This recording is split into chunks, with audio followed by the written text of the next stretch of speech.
In this video we're going to be looking at my KH levels, my carbon hardness levels in my koi pond, because this year I've not been able to maintain them as well as I have done in the past. The usual KH levels in my pond when I measure them are between sort of 4 and 6.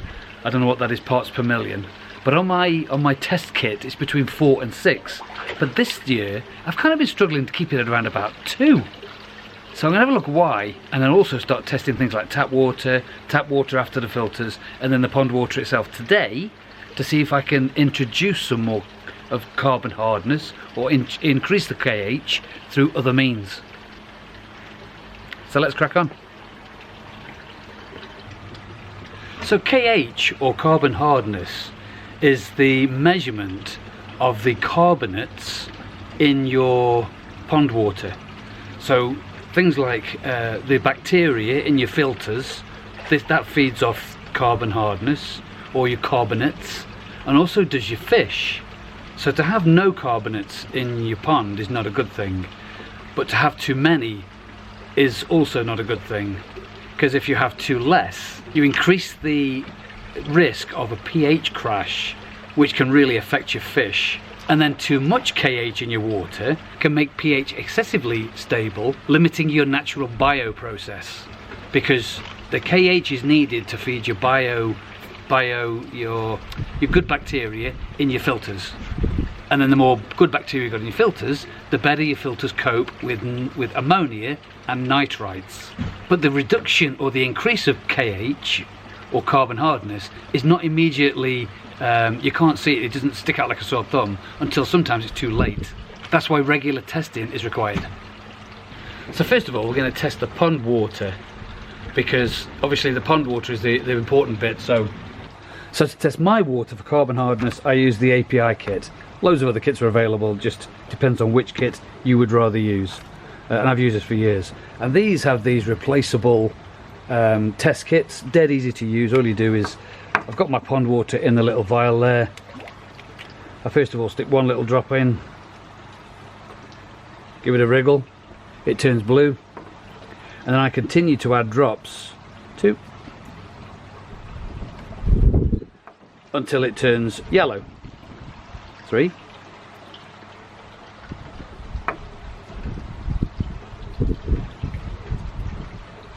4, fantastic. So that's about right for me.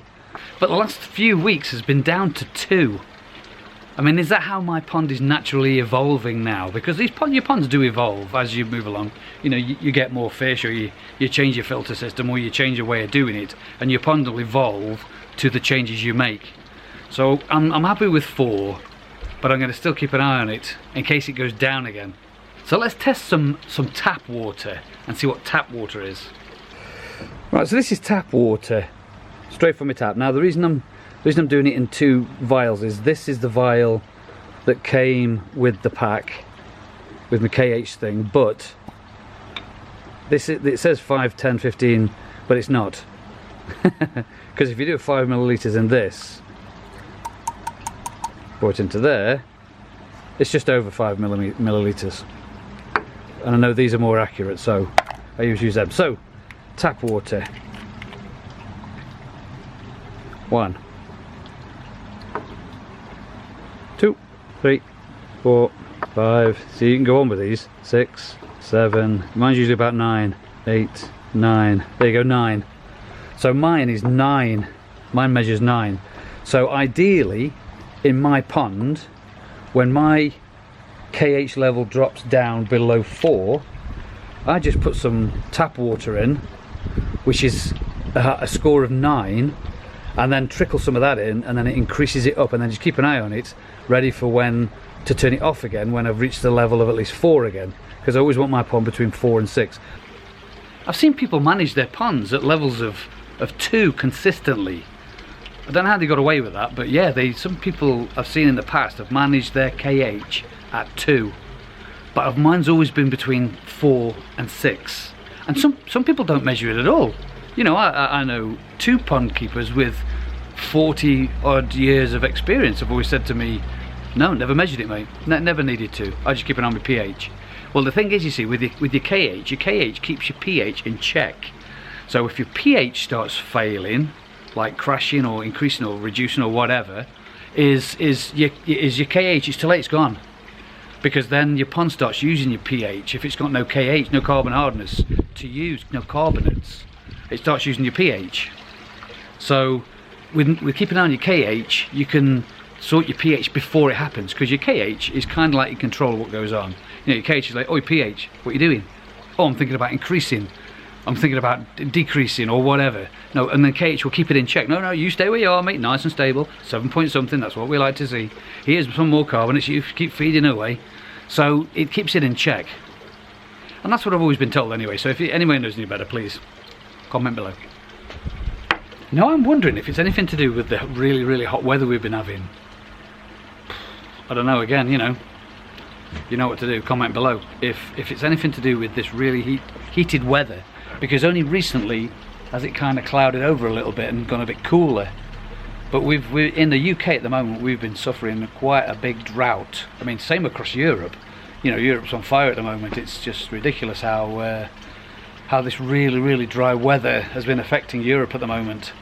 Well, I don't think we've had rain in the UK for a while. Well, in the lower part of the UK, up north where Mr. Udale lives, way up there. No, no, I mean further up, by man, up that country. He's been having lots of rain. Alan contacts me, you know, on a regular basis, and he said, yeah, we've had a lot of rain coming down, which we could really do with some down here, to be honest. But there is artificial ways to increase your KH, which apparently is not the best way to do it, because you get sort of a sudden swinging in KH and then a drop in KH, and then you've got to try to keep it quite stable going in. But the way to do it is, if you're doing it artificially, is to use bicarbonate of soda, which is basically, that's what carbonate is. And this, I don't know what I wouldn't want to test one of these, because I'd probably use a whole bottle of KH trying to show you what this would equal. There's no point me telling you what I use for my pond on carbon hardness to get the right level in, because you've got a different pond than me. You've got different water volume, you've got different filters, you've got more fish, you've got less fish, whatever. So you'd have to do your own homework on finding out what measurement of bicarbonate of soda you'd need to slowly increase your KH back to the 4, between 4 or 6. There is koi products you can get, but then you're paying the koi tax. You know, there's I forgot what some of I'll maybe list them below here. Some of the products that are used through the koi, with a picture of a koi on it, which means you pay koi tax, where you pay through the nose for it. I get mine from Blue Bay Aquatics. Just speak to Russell down there, and he posts anywhere. Get him online, go on, again, he list here of his website and whatever, and just go on, order it, chucks it in one of these boxes. Chucks in one of these boxes for you. This is, I don't know how much this one is.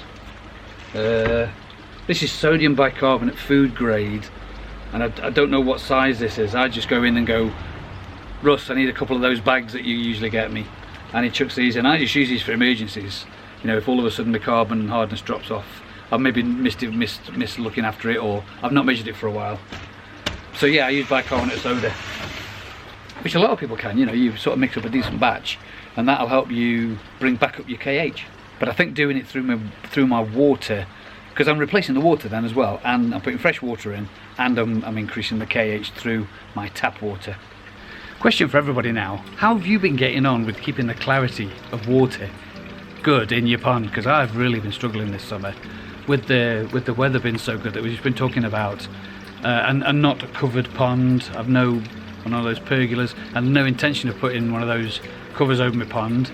I've been using the brolly quite often, and I've even been putting on some winter covers to try to reduce the amount of rays going into the pond itself. But yeah, I've really been struggling with the clarity of the pond because of the algae blooms and algae growth and God knows what going on in the pond at the moment. Fish don't look too bad through the window, but if you look sort of above and look straight down at them, then you know you can't hardly see the bottom. You can't see the air stones. You usually see the air bubbling up. If you look on the pond now, you usually see the air blowing up. Bottom this corner here somewhere, none of that. It's been a real struggle. And to be honest, I've even been considering putting another UV in the inline system to give me 110 watts of ultraviolet light, but then I've kind of thought that's a lot of cash that I'm spending just to get the water a little bit clearer so I can see the fish better. So I decided not to, because I did have the spare one, if you remember right, that I used for those bits when the glass broke. But because I've now used the glass on that, I'd have to get another one now. So that'd be the cost of that, and then the cost of putting on and using another 55 watts of power through the system. So I think I've just put up with it for a little while and just hope the sun doesn't, hope the sun stays in for a little while now.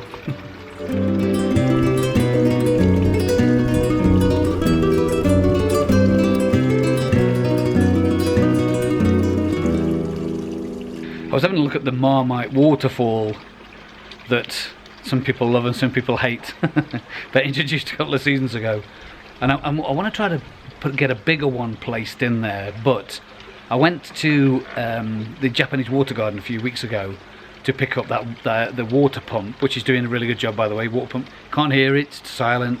Currently running at 70%. I increased it up from 60, so it's now running at 70%. Comment below if you know better. But so anyway, so yeah, I saw a large stainless steel. Oh, it was about this.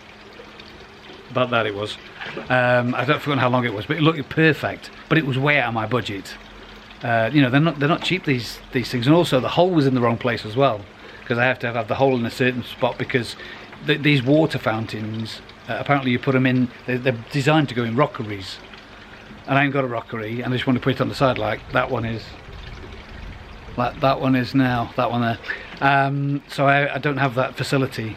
So I've got a little idea. In the next couple of videos I'm going to start playing around with said waterfall, that one, and see if I can make it a bit bigger by fabricating something. You know what I'm like on here. Can't knock it till you tried it, can you? And every day's a school day. Anyways.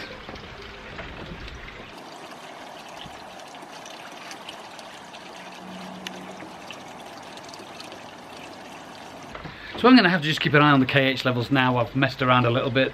I'm going to give the filter system a clean out over the weekend, and put some more fresh water in, which should increase the KH up to between 4 and 6, where it's at 4 at the moment. So I'm happy with that. But I'm going to have to keep an eye on it, because if it keeps dropping, then I'm going to have to delve a little bit deeper into why it's going down. But if you know why, comment below. So thanks you so much for watching. If you enjoyed the video, please subscribe, ding the bell for notifications, share to your friends, and click the like. You know why. It's good for the algorithm. Oh, sorry. Thanks very much for watching Copan Lifestyle. Nearly forgot then.